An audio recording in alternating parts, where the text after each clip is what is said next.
പ്രിയപ്പെട്ടവരെ, ഈ പരിശുദ്ധ കുർബാനയെക്കുറിച്ച് നാം ധ്യാനിച്ചു കഴിഞ്ഞതാണ്. അതുകൊണ്ട് ഞാൻ ദീർഘമായി സംസാരിക്കേണ്ട കാര്യമില്ല. 2-3 കുഞ്ഞു കാര്യങ്ങൾ പറഞ്ഞ് ഞാൻ അവസാനിപ്പിക്കുകയാണ്. വിശുദ്ധ അഗസ്തീനോസ് പുണ്യാളൻ പറഞ്ഞു, ദൈവം സർവശക്തനാണ്, പക്ഷേ പരിശുദ്ധ കുർബാനയെക്കാളും മഹോന്നതമായ ഒന്ന് സൃഷ്ടിക്കാൻ ദൈവത്തിന് ശക്തിയില്ല. ദൈവം സർവജ്ഞാനിയാണ്, പക്ഷേ ദൈവമായ കർത്താവിന് പരിശുദ്ധ കുർബാനയെക്കാളും വലിയ ഒരു രഹസ്യത്തെ വെളിപ്പെടുത്താൻ തക്ക ജ്ഞാനമില്ല. അതുപോലെ തന്നെ ദൈവമായ കർത്താവ് അവിടുത്തേക്ക് സർവസമ്പത്തിൻ്റെയും ഉടമയാണ്, പക്ഷേ പരിശുദ്ധ കുർബാനയെക്കാളും മഹത്തരമായൊരു ദാനം നമുക്ക് തരാൻ ദൈവത്തിൻ്റെ കയ്യിൽ ഒന്നുമില്ല. വിശുദ്ധന്മാരെല്ലാം ഈ രഹസ്യം ഗ്രഹിച്ചവരാണ്.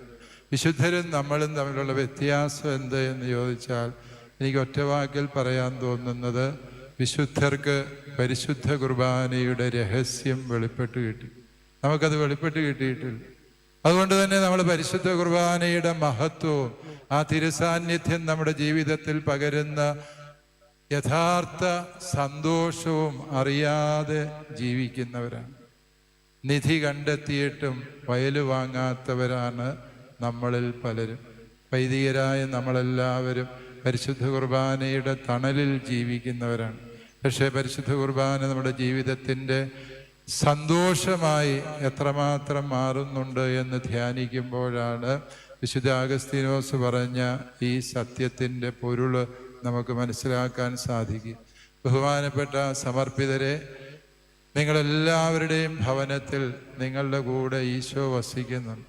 എത്ര പേരാണ് മഠത്തിലുള്ളതെന്ന് ചോദിക്കുമ്പോൾ സിസ്റ്റേഴ്സ് പറയും, ഞങ്ങൾ 3 പേരാണ് ഉള്ളത്, 4 പേരാണ് ഉള്ളത്. യഥാർത്ഥത്തിൽ നിങ്ങൾ ഈശോയെ കൂടാതെയാണ് നിങ്ങളെ എണ്ണുന്നത്. ഈശോയും കൂടി അവിടെ വസിക്കുന്നു. ഈശോയുടെ ആ തിരുസാന്നിധ്യമാണ് നമ്മുടെ പൗരോഹിത്യത്തിൻ്റെയും സന്യാസത്തിൻ്റെയും സന്തോഷം എന്ന് മനസ്സിലാക്കാൻ നമുക്ക് ശ്രമിക്കാം.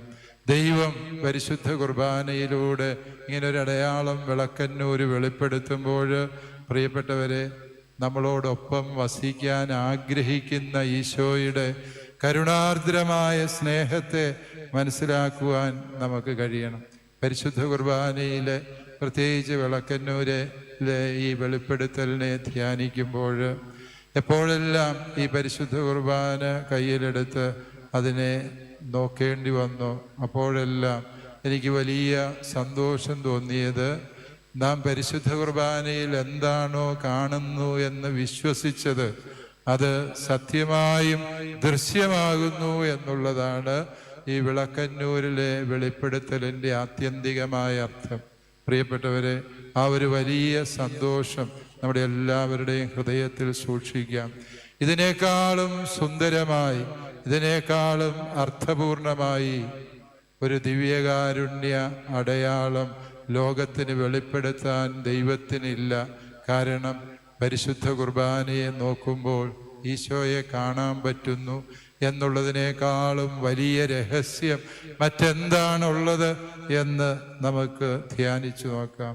മത്തായിയുടെ സുവിശേഷം 11:27 ഈശോ പറയുന്നുണ്ട്, അധ്വാനിക്കുന്നവരെ, ഭാരം വഹിക്കുന്നവരെ, നിങ്ങൾ എൻ്റെ അടുക്കൽ വരുവിൻ, ഞാൻ നിങ്ങളെ ആശ്വസിപ്പിക്കാം. ശരിക്കും എവിടെയാണ് പോകേണ്ടത് എന്ന് നമുക്കൊരു പിടിയുമില്ല. യഥാർത്ഥത്തിൽ നാം പോകേണ്ടത് ഈ പരിശുദ്ധ കുർബാനയുടെ സന്നിധിയിലാണ്. പരിശുദ്ധ കുർബാനയെ സത്യമായും വിശ്വസിച്ച ശേഷം അനുഗ്രഹം പ്രാപിക്കാതെ പോകുന്ന ഒരു മനുഷ്യരും ഈ ഭൂമിയിലില്ല എന്നത് പരമമായ സത്യമാണ്. വിശുദ്ധ അഗസ്തീനോസ് പുണ്യവാളൻ തന്നെയാണ് അത് പറയുക. പരിശുദ്ധ കുർബാനയിൽ ഈശോ സത്യമായും എഴുന്നള്ളിയിരിക്കുന്നു എന്ന് നീ ഉറച്ചു വിശ്വസിച്ചുകൊണ്ട് കർത്താവിനോടൊരു കാര്യം ചോദിക്കുക, അത് സംഭവിച്ചിരിക്കും.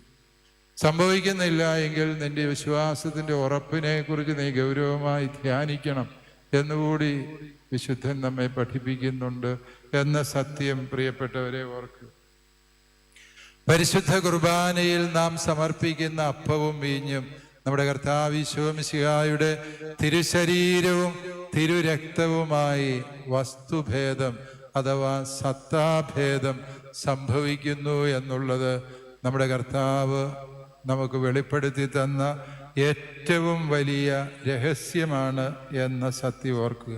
ഇതെങ്ങനെയാണ് സംഭവിക്കുക എന്ന് ചോദിച്ചാൽ, പരിശുദ്ധ കുർബാനയിൽ ഈശോ അരുളി ചെയ്യുന്ന തിരുവചനത്തിൻ്റെ ശക്തിയാലും സ്വർഗം തുറന്ന് ഇറങ്ങി വരുന്ന പരിശുദ്ധാത്മാവിൻ്റെ പ്രവൃത്തിയാലും നാം സമർപ്പിച്ച അപ്പവും വീഞ്ഞും നമ്മുടെ കർത്താവിൻ്റെ തിരുശരീരവും തിരുരക്തവുമായി മാറും. ജെറുസലേമിലെ വിശുദ്ധ സിറിലിൻ്റെ ഒരു മെഡിറ്റേഷൻ എന്നോ വായിച്ചത് ഞാൻ ഓർക്കുന്നുണ്ട്. അതിങ്ങനെയാണ്: കാനായിലെ കല്യാണ വീട്ടിൽ ഒന്ന് തലകുലുക്കിയപ്പോൾ പച്ചവെള്ളം ലഹരി പതയുന്ന വീഞ്ഞാക്കി മാറ്റാൻ കർത്താവിന് പറ്റിയെങ്കിൽ അത് ശരിയാണ്. നമ്മൾ ചിന്തിക്കുമ്പോൾ ഈശോ വീഞ്ഞായി മാറട്ടെ എന്നൊന്ന് പറഞ്ഞു പോലും. മാതാവ് പറഞ്ഞു അവൻ്റെ ഭരണി വെള്ളം കോരി നിറയ്ക്കാൻ പറഞ്ഞു.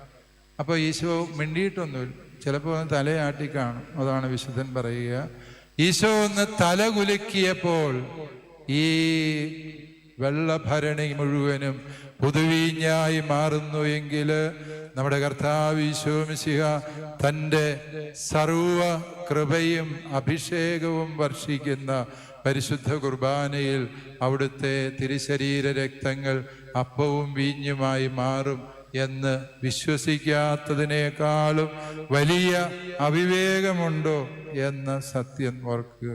പ്രിയപ്പെട്ടവരെ, പരിശുദ്ധ കുർബാന നമുക്ക് ജീവൻ പകരുന്ന സത്യമാണ് എന്നോർക്കുക. പരിശുദ്ധ കുർബാന ജീവൻ പകരും. ഞാൻ പലപ്പോഴും പറഞ്ഞിട്ടുള്ള നമ്മുടെ മലബാറുകാരൻ ഒരു ചേട്ടൻ്റെ ഉദാഹരണമാണത് പറയാൻ എനിക്ക് എപ്പോഴും ഉള്ളത്. കാരണം അദ്ദേഹം തന്നെ എന്നോട് പങ്കുവച്ചത്. റബ്ബർ വെട്ടിക്കൊണ്ടിരിക്കുന്ന ഒരു ചേട്ടൻ രാവിലെ സ്ലോട്ടർ ടാപ്പിങ്ങിന് പോയതാണ്. മലമുകളിൽ വെച്ച് അദ്ദേഹത്തിന് പാമ്പിൻ്റെ കടിയേറ്റു. രാവിലെ 2 മണി സമയം, ഒരു 1.5 കിലോമീറ്ററെങ്കിലും മലയിറങ്ങിയെങ്കിൽ മാത്രമേ ഒരു ചികിത്സയ്ക്കുള്ള സാധ്യതയുള്ളൂ. തലകറങ്ങുന്നു, ഇനി തനിക്ക് മരണം മാത്രമേ ഉള്ളൂ. അദ്ദേഹം റബ്ബർ മരത്തെ ചാരിയിരുന്നു. അദ്ദേഹം ചെയ്യുന്നൊരു കാര്യമുണ്ടായിരുന്നു. എല്ലാ ദിവസവും റബ്ബർ വെട്ട് കഴിഞ്ഞ് കുളിച്ച് പരിശുദ്ധ കുർബാനയ്ക്ക് പോയി ഈശോയെ സ്വീകരിച്ച ശേഷമാണ് റബ്ബർ പാലെടുക്കാൻ വരുമായിരുന്നത്. അപ്രകാരം പരിശുദ്ധ കുർബാനയോട് ചേർന്ന് നിന്ന ആ മനുഷ്യൻ റബ്ബർ മരത്തെ ചാരിയിരുന്ന് പറഞ്ഞു, എൻ്റെ ഈശോയെ, ദിവ്യകാരുണ്യം സൗഖ്യം നൽകുന്ന കൂദാശയാണ് എന്ന് ഞാൻ കേട്ടിട്ടുണ്ട്. അതെങ്ങനെ സാധിക്കുമെന്ന് എനിക്ക് അറിഞ്ഞുകൂടാ. പക്ഷേ ഞാൻ ഇതുവരെയും സ്വീകരിച്ച പരിശുദ്ധ കുർബാനയുടെ ശക്തിയാൽ ഞാൻ ജീവനുള്ളവനായിത്തീരും. അത് എഴുന്നേറ്റ് ബാക്കി 300 റബ്ബറും കൂടി വെട്ടി പതിവ് പോലെ കുളി കഴിഞ്ഞ് പള്ളിയിൽ പോയി വികാരിച്ചനോട് കുർബാന കഴിഞ്ഞപ്പോൾ പറഞ്ഞു, എന്നെ പാമ്പ് കടിച്ചു. പരിശുദ്ധ കുർബാനയിലെ ഈശോ എന്നെ സുഖപ്പെടുത്തി. ആ വികാരിച്ചനോട് ഇരിപ്പുള്ളത് കൊണ്ട് ഞാൻ അത്രേ പറയുന്നുള്ളൂ. ആ വികാരിച്ചൻ പറഞ്ഞു, നീ ചുമ്മാ പൊട്ടത്തരം പറഞ്ഞുകൊണ്ടിരിക്കാതെ പോയി ചികിത്സിക്കാൻ പറഞ്ഞു. പക്ഷേ അദ്ദേഹം ചികിത്സിക്കാനൊന്നും പോയില്ല. പരിശുദ്ധ കുർബാനയിലെ ഈശോ അദ്ദേഹത്തെ സുഖപ്പെടുത്തി. പ്രിയപ്പെട്ടവരെ, ഈ മലബാറുകാരൻ്റെ പരിശുദ്ധ കുർബാനയോടുള്ള ഭക്തി, അതാണ് അവൻ്റെ ജീവിതത്തിൻ്റെ എക്കാലത്തെയും കരുത്ത് എന്ന് നമുക്കറിയാം. നമ്മുടെ പിതാക്കന്മാര് എങ്ങനെ ഈ മലമുകളിൽ വന്ന് വാസമുറപ്പിച്ചു എന്ന് ചോദിച്ചാൽ, അവർ പരിശുദ്ധ കുർബാനയെ കണ്ട്, പരിശുദ്ധ കുർബാനയെ നോക്കി, പരിശുദ്ധ കുർബാന സ്വീകരിച്ച് ആ പരിശുദ്ധ കുർബാനയുടെ ശക്തിയാൽ ഈ മലബാറിനെ കീഴടക്കി എന്ന് പറയുന്നതാണ് സത്യം. നമ്മോടൊത്ത് നമ്മുടെ പുല്ലുമേഞ്ഞ ഷെഡുകളിൽ പരിശുദ്ധ കുർബാനയായി ഈശോ വസിച്ചു എന്ന് നാം എല്ലാവരും തിരിച്ചറിയും. ആ ദിവ്യകാരുണ്യത്തിൻ്റെ തിരുസാന്നിധ്യം പകർന്ന കരുത്തും ബലവുമാണ് നമ്മുടെ പൂർവ്വപിതാക്കന്മാർക്ക് എന്നും മുന്നോട്ട് വഴികാട്ടിയായി നിന്നത് എങ്കിൽ, ആ പിതാക്കന്മാരിൽ നിന്ന് നമുക്ക് ഈ വിശ്വാസം നഷ്ടമാകാതിരിക്കാൻ ദൈവം തന്ന അടയാളമാണ് വിളക്കന്നൂരിലെ ഈ കൃപയുടെ അടയാളം എന്നോർക്കുക. ഞാൻ വെറും അപ്പമല്ല, നിങ്ങളെല്ലാം കണ്ട് നിങ്ങളെല്ലാം ഭക്ഷിച്ച് ഞാൻ വെറും ഒരു അപ്പമാണ് എന്നാരെങ്കിലും തെറ്റിദ്ധരിച്ചു പോയിട്ടുണ്ട് എങ്കിൽ നമ്മുടെ കണ്ണുകളെ വിശ്വസിപ്പിക്കാൻ, നമ്മുടെ വിശ്വാസത്തെ ഉജ്ജ്വലിപ്പിക്കാൻ, നമ്മുടെ ആത്മാവിനെ പുനർജീവിപ്പിക്കുവാൻ നമ്മുടെ കർത്താവ് തൻ്റെ തിരുമുഖത്തിൻ്റെ ഛായയെ അത്ഭുതകരമായി ആ തിരുവോസ്തിയിൽ പതിപ്പിച്ചു തന്നിരിക്കുകയാണ്. വെറോനിക്ക പുണ്യവതിക്ക് കർത്താവ് തിരുമുഖം പതിച്ചു കൊടുത്ത ശേഷം തൻ്റെ തിരുസാന്നിധ്യത്തിൻ്റെ അടയാളമായ തിരുമുഖം ഈ ഭൂമുഖത്ത് രണ്ടാമതൊന്ന് പതിപ്പിച്ചത് നമുക്ക് വേണ്ടിയാണ് എന്ന ആ സത്യം പ്രിയപ്പെട്ടവരെ നമ്മുടെ ഹൃദയത്തിൽ സൂക്ഷിക്കാം. പരിശുദ്ധ കുർബാനയോടുള്ള അളവറ്റ സ്നേഹം നമ്മുടെ ഓരോരുത്തരുടെയും ഹൃദയത്തിലുണ്ടാകട്ടെ. പരിശുദ്ധ കുർബാനയോടുള്ള വ്യക്തിബന്ധം, എപ്പോൾ പോയാലും വന്നാലും ഈശോയോട് ആലോചന ചോദിച്ച് ഈശോയോട് സംസാരിച്ചിട്ട് പോകുന്ന മനുഷ്യര്, അവരാണ് യഥാർത്ഥ ദിവ്യകാരുണ്യ ഭക്തര്. വിയാനി പുണ്യാളിനെ ധ്യാനിക്കുമ്പോൾ ഒരു കർഷകൻ പറഞ്ഞതായൊരു കഥ പണ്ട് മൈനർ സെമിനാരിയിലെ ധ്യാനത്തിൽ വാരികാട്ടച്ചൻ പറഞ്ഞത് എൻ്റെ മനസ്സിലുണ്ട്. അത് പിന്നീട് വിയാനിയെ വായിച്ചപ്പോഴാണ് അതിൻ്റെ അർത്ഥവും ആഴവും എനിക്ക് വ്യക്തമായത്. ഒരു മനുഷ്യൻ എന്നും രാവിലെ പണിക്ക് പോകുന്നതിന് മുമ്പ് പള്ളിയിൽ കയറി വന്ന് ഈശോയെ നോക്കി കുറച്ചു നേരം ഇരിക്കും, എന്നിട്ട് ഇറങ്ങിപ്പോകും. വൈകിട്ട് വരുമ്പോഴും പെട്ടെന്നൊന്ന് കയറിയിട്ട് കുറച്ചു നേരം നോക്കി ചിരിച്ചു വെച്ചിട്ട് പോകുന്നതാണ്. വിയാനി പുണ്യാളൻ പല ദിവസവും ശ്രദ്ധിച്ചിട്ട് ചോദിച്ചു, നീ എന്നെ ഒരു ഗോഷ്ഠി കാണിക്കുന്ന പോലെ പരിശുദ്ധ കുർബാനയുടെ മുമ്പിൽ വന്ന് ഓടിക്കയറിയിട്ടൊന്ന് കിറി ഓട്ടി കാണിച്ച് വെച്ച് പോകുന്നത്. ഉടനെ ഈ പുണ്യാളനോട് കർഷകൻ പറഞ്ഞു, എൻ്റെ വികാരിച്ച ഞാൻ കിറി ഓട്ടുന്ന ഒന്നുമല്ല. പരിശുദ്ധ കുർബാനയിലെ ഈശോ ഞാൻ കയറി വരുമ്പോൾ എന്നോട് ചോദിക്കും, അലോഷ്യസേ നീ ഇന്നും വന്നല്ലേ, സന്തോഷം, നിന്നെ കാണുന്ന എനിക്ക് ഇഷ്ടമാണ് എന്ന് ഈശോ പറയും. അപ്പോൾ എനിക്ക് സന്തോഷമാണ്. ഞാൻ ഈശോയോടും ചിരിച്ചുകൊണ്ട് പറയും, എൻ്റെ ഈശോയെ നിന്നെ കാണുന്നത് എനിക്കിഷ്ടമാണ്. ഇത്രയും പറഞ്ഞിട്ട് ഞങ്ങൾ പോകും. ഇത്രേ പറയാറുള്ളൂ. കഴിഞ്ഞ 17 കൊല്ലമായിട്ട് ഞങ്ങൾ ഇതാ പറഞ്ഞുകൊണ്ടിരിക്കുന്നതെന്ന്. പ്രിയപ്പെട്ടവരെ, അതിനെ ഒന്ന് ധ്യാനിച്ച് നോക്കുമ്പോഴാണ് നമുക്ക് മനസ്സിലാവുക പരിശുദ്ധ കുർബാനയിലെ ഈശോയും നമ്മളും തമ്മിലുള്ള ആത്മബന്ധത്തിൻ്റെ ഊഷ്മളതയും അതിൻ്റെ ആഴവും അളക്കാൻ കർത്താവ് നമ്മളെ ക്ഷണിക്കുന്ന, നമ്മുടെ വിശ്വാസക്കുറവിനെ ആഴപ്പെടുത്താൻ കർത്താവ് നമ്മളെ ആഹ്വാനം ചെയ്യുന്ന അടയാളമാണ് അവിടുന്ന് നമുക്കായി വെളിപ്പെടുത്തി തന്നിയത് എന്ന സത്യം ധ്യാനിക്കാം.